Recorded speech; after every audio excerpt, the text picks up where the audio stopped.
Get on, bro. Okay. The time right now is 3:43, September 11th, 2022. I'd like to thank everybody who's here, who comes for this special occasion that became a tradition. We started this 20 years ago today. Today is our 20th anniversary of doing this. We started this, obviously, the first year after the tragic days, 2001. I want to touch base on exactly, first of all, I want to touch base on all of the guys that were lost. And I know, it's a little tough for me every year. We've been doing this for 20 years now. I don't want to keep saying the same stuff. But I want everybody here, all of these New York guys that are here, brothers, you know what went on that day. All of you retired New York guys, you know what went on that day. You know what the brothers did in the best fashion of what we do on a daily basis. The things that were done that day were incredible. There are stories and everybody's got them. Whether you went left or right, you lived or died. I don't want anybody to forget on this day. We come here, we celebrate, we have a great time. It's all about what went on that day and the sacrifices that were made. And as raw as it was that day, for all of these New York guys right here, it's just as raw today. It's just as raw today as it was 21 years ago. And a lot of people don't understand that. Civilians, they don't get it. They don't get what you guys do every day on the streets of New York and around this country. They don't get it. They never get it because they don't see it. They don't experience it. They don't live it the way we do, the way the Brotherhood does. So that being said, the rawness of this, it just doesn't stop. The guys who are still working, you know what goes on in the firehouses, over the voice alarms, all the time. And people will never get this. On the voice alarms, when we lose another brother, post 9/11 deaths, that voice alarm goes off and transmits the 4-5s for that Manhattan box that happened on September 11, 2001. So we live this every day. We hear this in the firehouses. You might be in the middle of a drill, you might be in the middle of making dinner, whatever it is. And that voice alarm goes off. And you know what? It's just as raw every time that thing goes off as it was that day. And that's just what went on that day.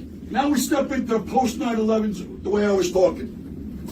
I just buried a good friend of mine that I worked with, Ronnie Kirshner from Ladder 154 a week and a half ago.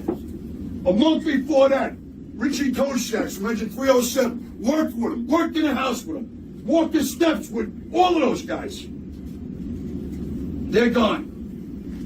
To those families that we just put those guys in the ground, the way it was a week and a half ago was the way it was 21 years ago.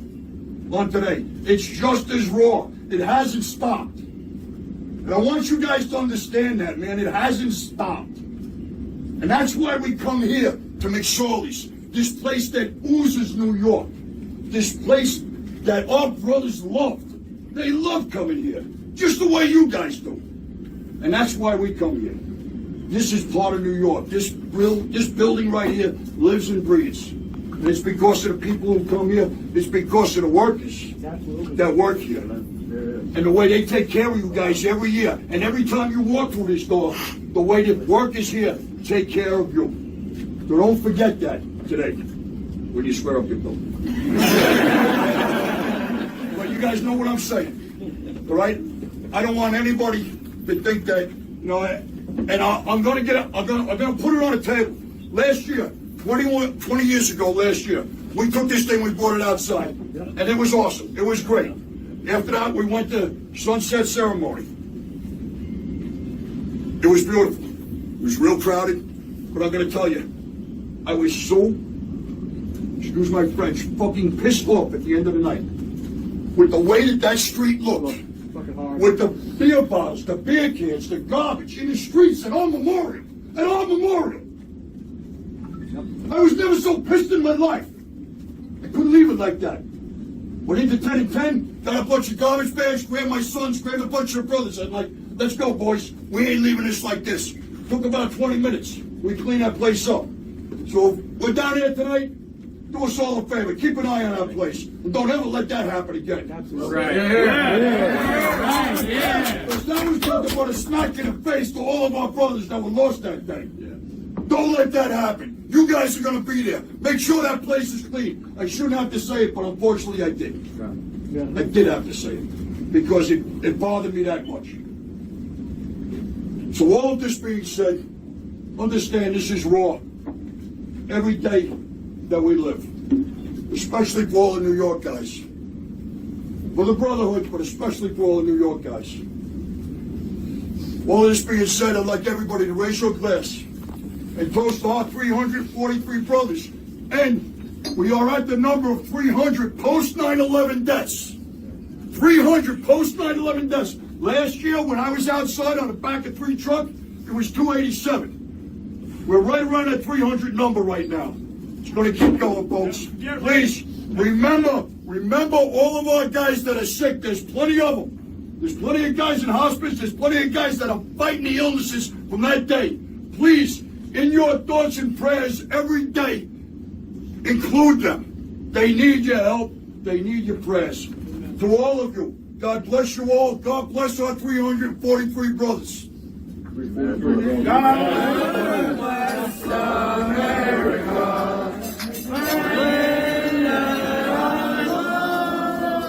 Stand beside her and guide her through the night with the light from above, from the mountains to the prairies to the oceans, wide with foam. God bless America, my home, sweet home. God bless America, my home, sweet home.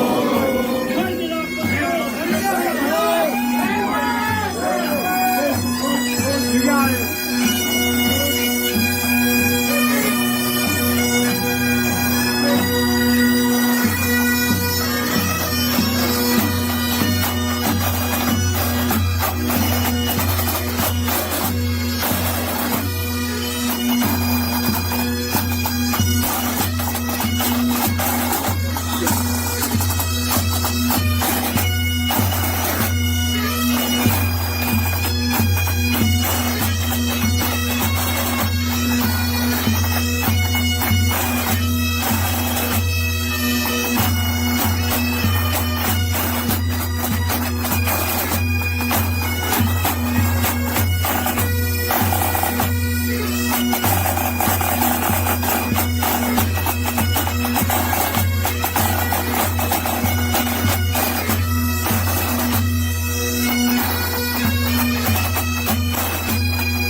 Hey, son, Army, right?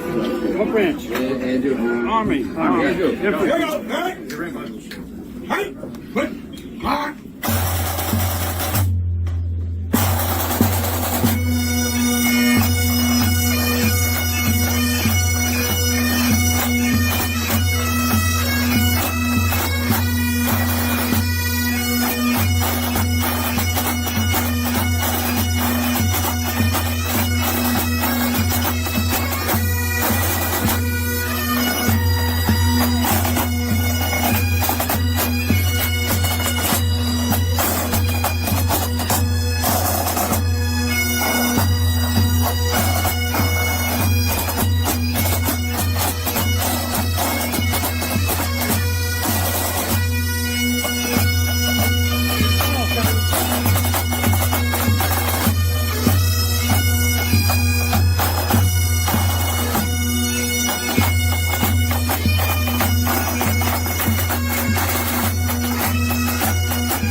okay? Okay.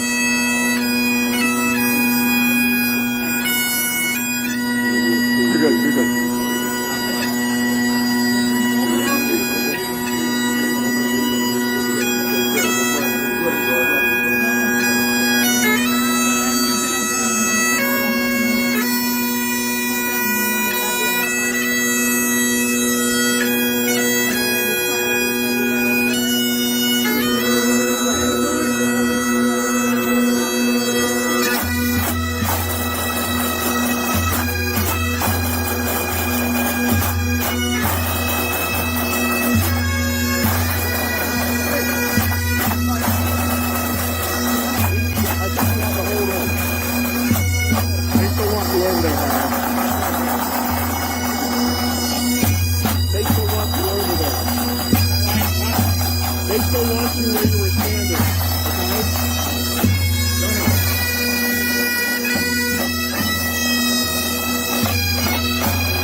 Oh yeah.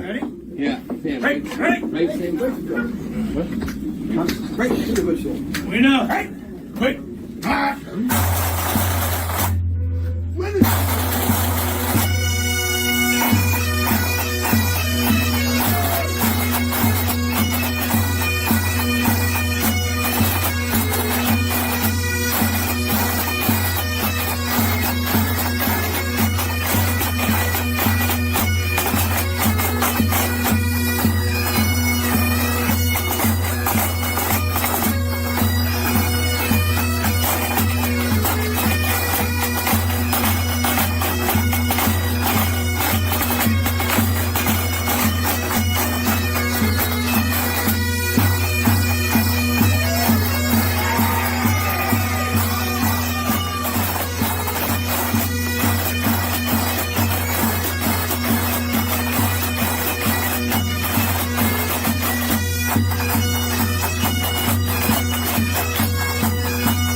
I got something for you, bro. Stand on the planet. Hold on, let me load you guys up. Send them. Coming down. Jimmy Bennett. Send them, don't worry. Let me get behind you. You want to get behind me? I think they got something for you, Harold. I think he wants you standing here. All right? Okay. Thank you, brother.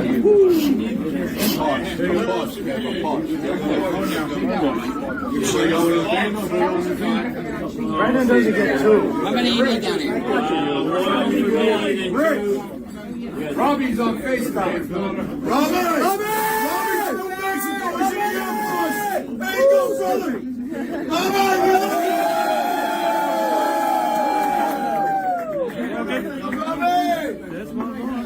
Look at this one. How we doing back there? What are you doing? I got one. Be like 35 more, Rich. Keep him coming. 45. Pretty wings going one at a time. Me. I've been a wild rover for many a year, and I spend all my money on whiskey and beer. And now I'm returning with golden racehorse, and I never will play the wild rover no more, and it's no, they never.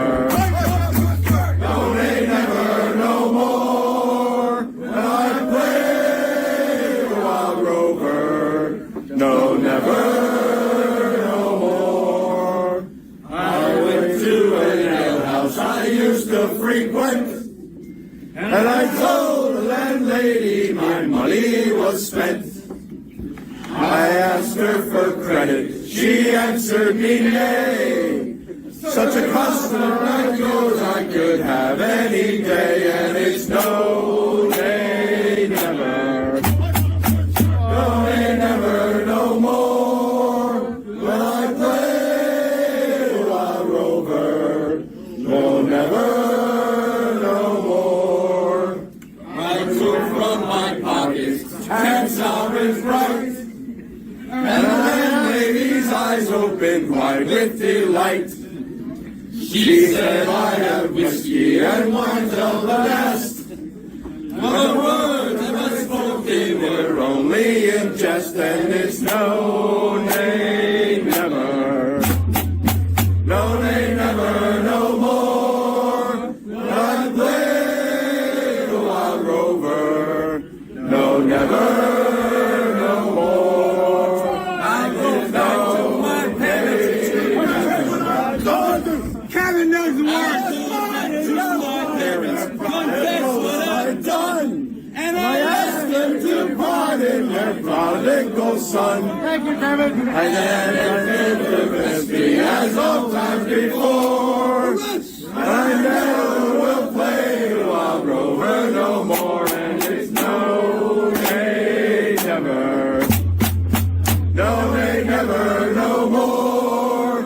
As I play the wild rover, no, never, no more. One more time, and it's no, nay, never. No, nay, never, no more. When I play the wild rover, no, never, no more.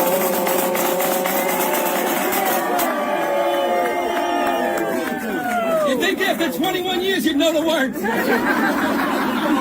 right, make the hole, we're coming out. Kevin, Jerry Bagel doesn't know him either. Thank